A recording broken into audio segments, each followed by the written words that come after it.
to sit down, so move around and make yourself comfortable. I was asked in advance of this event just to get a gauge of the types of people in the room. That's not the correct phrase, but we were just wondering. Type 1? Yeah. I knew I made a mistake. So how many people in the room are actually using, or your child is using, an insulin pump? Can you raise your hand if you're comfortable? Whoa, that is totally not representative of the real world. Okay, thank you. So, of those people, how many of you are actually using a CGM or the Freestyle Libre? A little bit less, but not much. What was the other curious thing? Oh, is anybody actually closed looping at all? 1, 2, 3, 4, 5. Okay, all right. So we just wanted to gauge our audience on what kind of knowledge you were after. Okay, so quickly moving on because I know we're running behind time. Adrian Tappe. Adrian, yeah. You will be that from now on.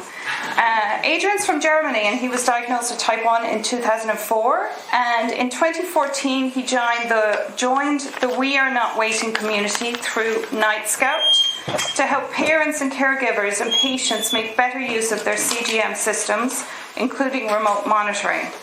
He is now one of the main developers of the Android APS system, as well as a computer scientist. So he's going to talk more about that. Thank you, Adrian. So remember to stand close. Hi. Okay. I'm Adrian.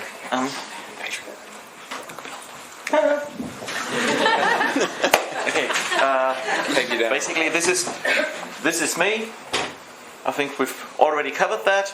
A few conflicts of interest. I think we now all have, because that's great. Industry starts consulting us, and actually, from this January on, I joined a company that's also in healthcare, but only partially in diabetes. So. Small conflicts of interest there. And about the community. Who are we? At first, at least, we were developers, programmers, engineers, or just tech enthusiasts with one thing in common. We either had diabetes ourselves or took care of someone close to us that had type 1 or has type 1. Yeah, no period. And I think our slogan, "We're Not Waiting," is what describes us best. In the last 10, 11 years, it's a bit more than 10 years that the first iPhone came out. A revolution has taken place in mobile devices. Really everybody here, I guess, has a smartphone, and technology becomes an integrated part of our life. I wouldn't have found this place without Google Maps, because I just traveled to Dublin by going to the airport, and I actually don't know where I am. But I found Google does. In contrast, when I was in Copenhagen 2 weeks ago, I had bad internet connection and I was basically lost for 5 minutes, and that made me nervous actually. So it shows that when this technology is just around us and we don't see it anymore that it is there, but we just rather feel it when it's not there. In contrast to that, in 2014, a parent had to set an alarm clock once, twice, sometimes 3 times a night, wake up, go to the children's room, take a finger stick, and definitely lose own valuable sleep time and probably also sleep time of the child. One thing I wanted to stress out: we're not opposed to health industry. These are just so we're just not waiting, like Dana said, for them to give us the things we need. We pretty much like to integrate as much approved devices as there are, and we're really happy to help if anyone is here from a device company, we're really happy to help to not having to program during the weekend, but go skiing, for example, and just buy them off the rack. Yeah, these are just a few companies that consulted us. There are many more. Diabeloop, I think, was in contact with you, so it's great work.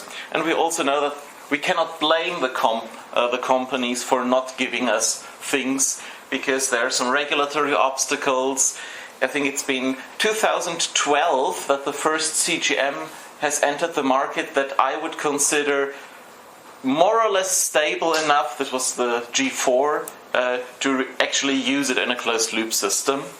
So yeah, and industry is a bit slower because of that. We on the other hand, we have less. Can you still hear me? Yeah. We have less regulatory obstacles, and we can develop very close to the patients. In fact, most of the times we are the patients ourselves, and we just know what we want. And this means we have very, very quick development and feedback cycles. So it all started in 2013 when one young father, John Kostek, had to set the alarm clocks and said, okay, why do I have to do that?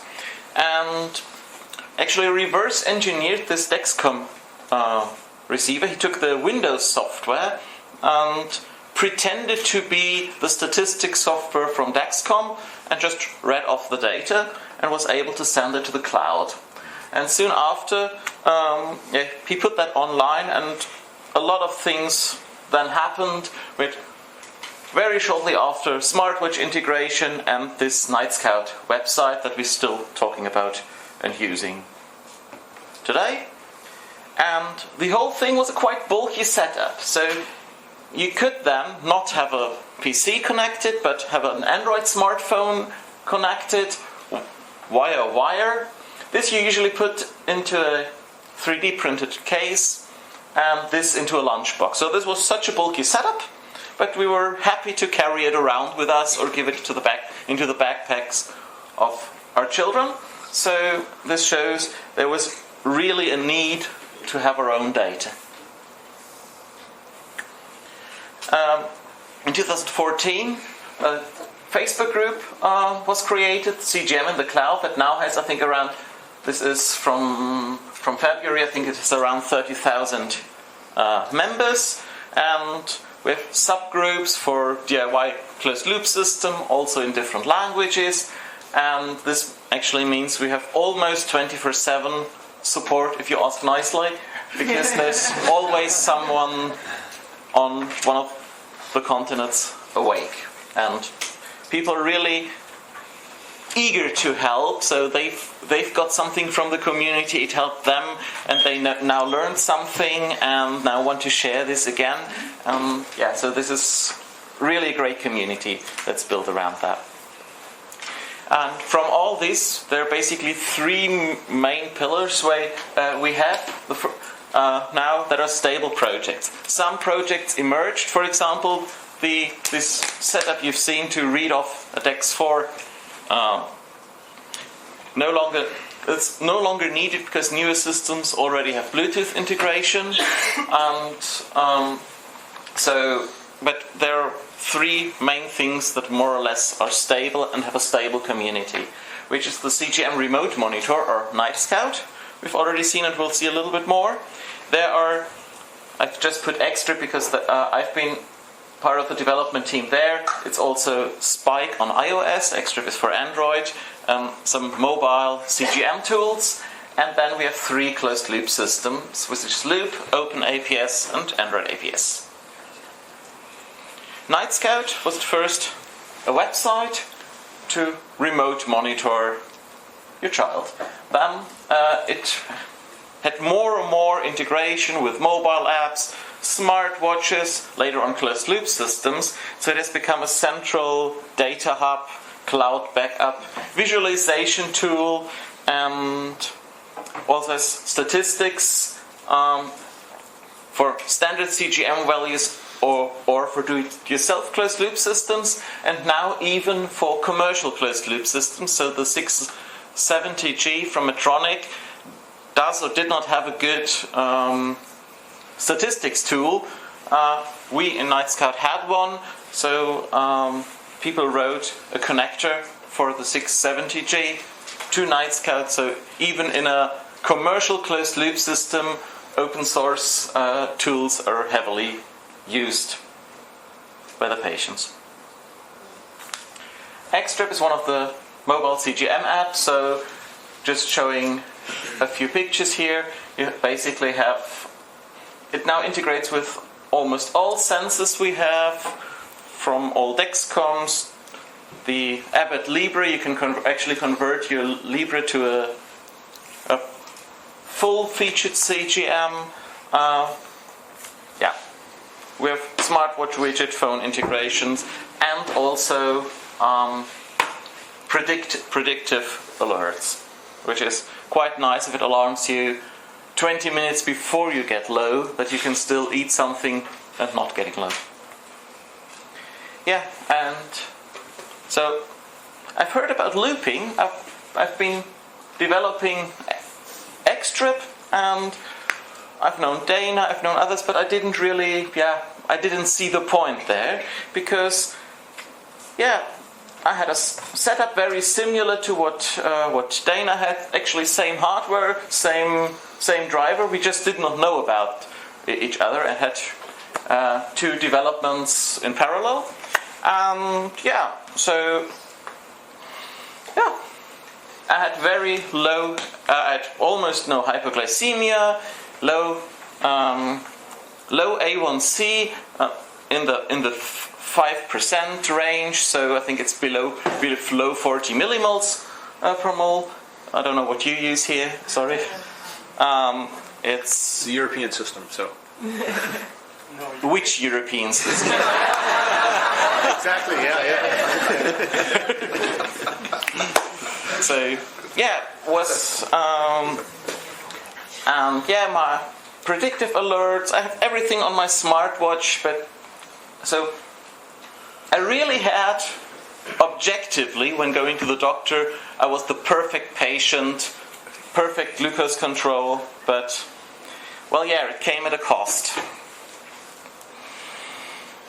My quality of life really suffered. I some nights slept on the sofa, not next to my wife, because the alarms became too many.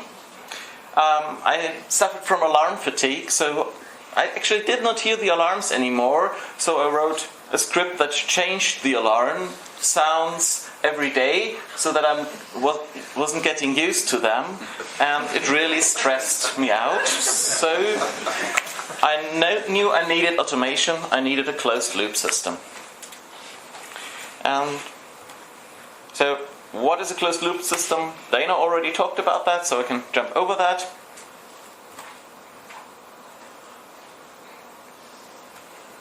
And so these are the three closed loop systems available. They were in earlier stages, and so I had a look at all three of them. There was Loop, that's running on an iPhone, and it at this time used an older Medtronic pump that's no longer available in Europe. At least there are some countries where you can still buy older Medtronic pumps that can be connected to. Has a small hardware it connects to. Nowadays you also have the Omnipod to connect to. Then there's Open APS that Dana already talked about. I chose basically your shirt as which you need a purple shirt as well. Which we've seen the hardware. It's a small Linux rig. Also connects to an older Medtronic pump, and you can do everything from your pump if you want. So have your rig in your backpack, but you can also use your phone smartwatch for integration. And then there was Android APS, which had Android, as a core system, so all the algorithms run on a phone, all interactions are on an Android phone or an Android watch. And back at that we had the Dana R pump, now 3 more that all connect to Bluetooth to a phone, so there's no need for special hardware. Android APS and Open APS both belong to the Open APS family, because at this time we were a little bit more wiser and looked what's out there, and there's already good algorithms out there, so why not develop them together or reuse things that are already widely tested. So basically the core algorithms from Android APS are the same as in Open APS, with some slight modifications when there are some, but they're basically user interaction related, because we just have another UI. This is how those 3 systems look in real life. Is this your Jurek? Yay! And yeah. Now I'm going to talk a little bit more about Android APS. My system from 2017 runs on a phone. That's also the CGM. It has an optional smartwatch for more comfortable monitoring, bolusing and such, and a Bluetooth connected pump. If you want, you can really have this setup very tiny on a small keychain phone. Runs for 12 to 16 hours on battery, so that's quite nice for a night out where you or for running, doing sports. This is how my start screen looks like on my phone. I like pink. Have a widget there. This then is the start screen of Android APS. Here you see your CGM trays. These are small micro boluses. So on this peak I ate something there. This is the basal modulation. And you see some internal data here. We have insulin on board. We also have carbs on board as a similar thing like insulin on board. And just relating to carbs. And you can do some interaction too.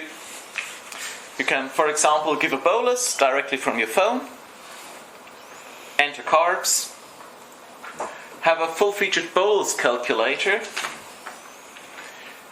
to get everything set up and running. You enter your traditional basal rate profile ISF. We're going to work to connect to auto-tune soon, but this is, so far you still have to enter things manually.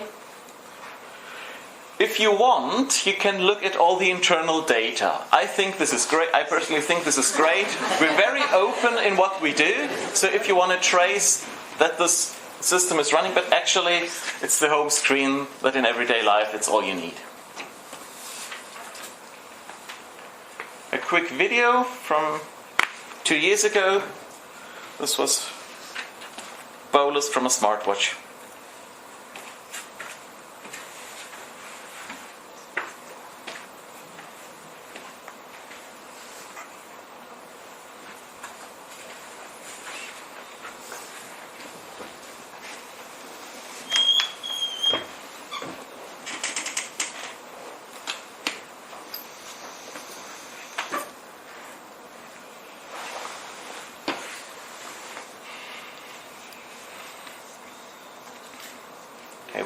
We can always cancel the bolus from the watch, but if anything happens, you did enter something you did not want and confirmed it, you still can cancel it from your phone or from your pump. So this is something important. Some people don't like it that we say, okay, if a bolus is delivered, that's the main task of the phone, so we block everything else and have the bolus, but I think my reasoning and Milo's reasoning is, when you're bolusing, that's the most important task. And you should be able to cancel it. So does it help? I personally say yes. My A1C stayed more or less low as I wanted it, but I just looked at my statistics before and afterwards. Due to having my own CGM app, I were able to look at the logs. My alarms, especially my nightly, decreased to 1/5, so I had only 20% of the alarms that I had before. This was almost instantly. And yeah, this is okay. Here you use millimoles. This is good. Yeah. So this is from a friend who had actually a very good control beforehand. You could see this is a time in range of 55% from 4 to 8 millimoles per liter, which is already a quite tight range. But you could say every fourth night there was hypoglycemia, and after that, yeah, it looked like that. Yeah, Sorry, is that after the loop? yeah, this is with 100 APS then, and Katarina and Shane will talk a little bit more about outcomes soon, so I will just jump over that.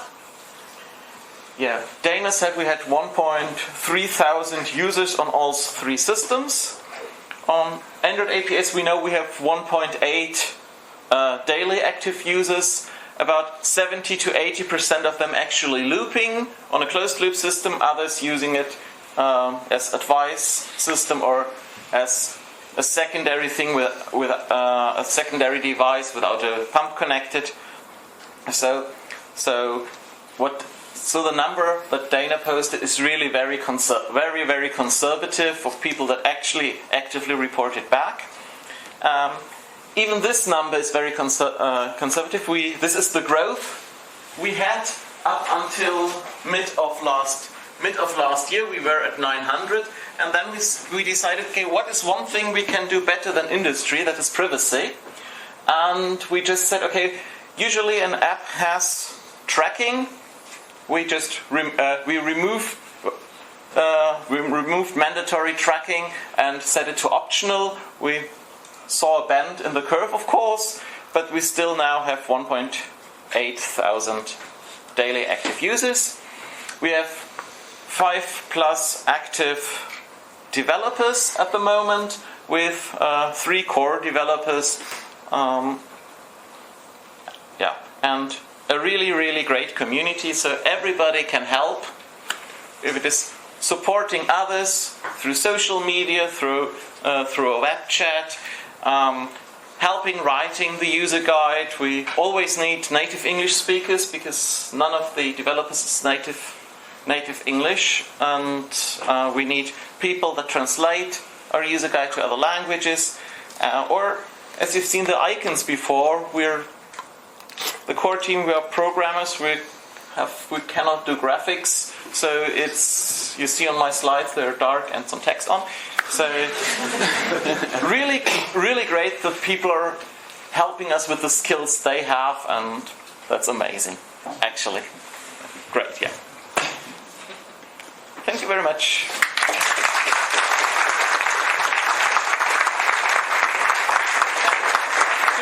Just for motivation, a small video again with a child.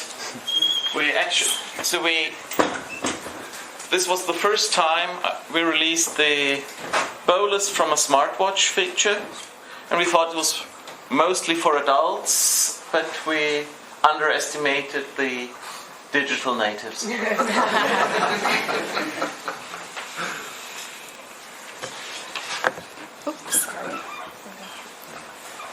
Thanks.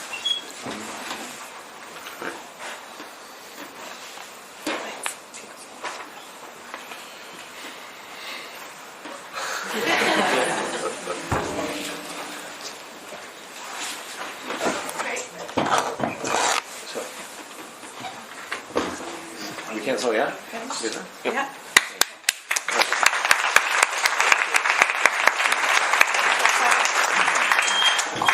So So are there any questions? I'm going to shut down so I can just...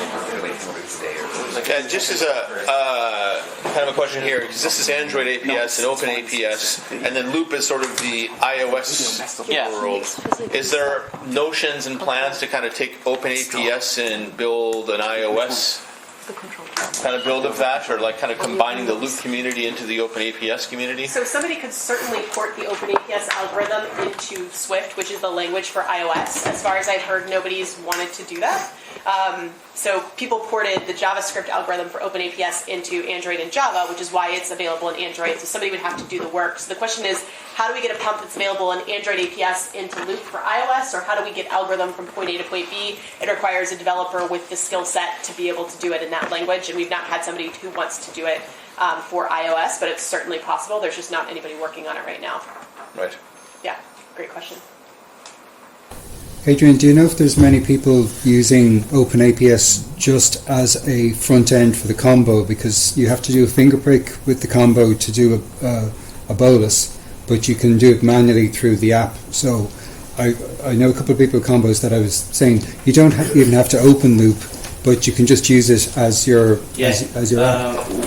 We actually offer a front end for that, but people that once went through the whole install process, because you really have to build this yourself. It's not an app as is, but it's a toolkit to do that with a very good user guide that guides people through that. But once people go through that, they will do this for 2 weeks maybe, then try some open loop, and then they're hooked. And one more question? Is there development on other pumps Yeah, I might be after investing. the NRS and the...